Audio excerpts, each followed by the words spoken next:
Bonjour à tous, c'est Val et je vous souhaite la bienvenue dans cette nouvelle vidéo de formation. Alors, pour tous ceux qui sont nouveaux sur la chaîne, je vous invite à vous abonner et à cliquer sur la cloche de notification pour être alerté des prochaines vidéos. Donc, cette vidéo consiste à faire quoi? Alors, il y avait un plan déjà fait sur H4. On va donc l'utiliser comme un support, d'accord, pour reproduire un autre nouveau plan.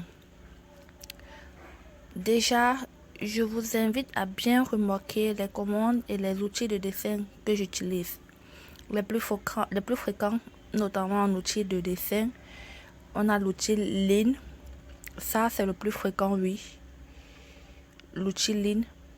Et dans les commandes, on en a plusieurs. Alors là, oui, plusieurs. On a, entre autres, la commande ajuster, déplacer, copier, roter, miroir et bien d'autres.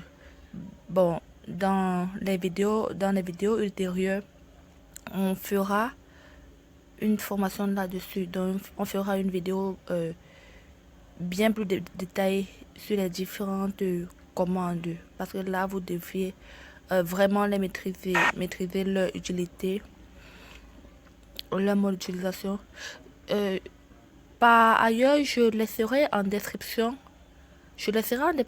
une vidéo dans laquelle on avait déjà commencé à travailler dessus. D'accord. Et après ça, ce que vous devez d'abord comprendre aussi, c'est que vous devez commencer d'abord par créer des calques.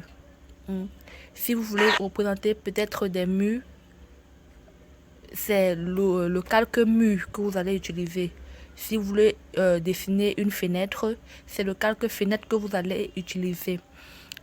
Les calques déjà dans lesquels vous avez paramétré les types de lignes, les épaisseurs, les couleurs et bien d'autres. Donc vous allez voir aussi ça dans le lien de vidéo que je laisserai en description.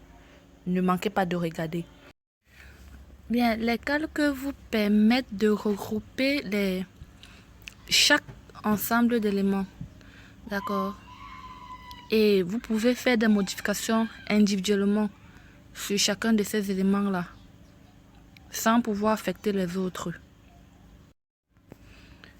Alors, lorsque nous avons un support comme ceci, il ne revient qu'à renforcer les différents éléments à représenter, en laissant bien sûr les vides des fenêtres et des portes qu'on va dessiner à côté, porter et venir poser sur ces vides-là.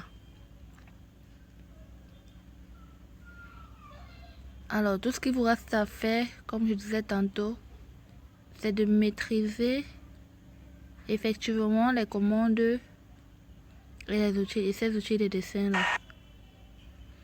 Donc le nœud du nœud repose sur ça même. Une fois que vous avez fait, vous devez, à travers une routine, maîtriser votre rendement, faire en sorte que vous soyez plus rapide et plus efficace.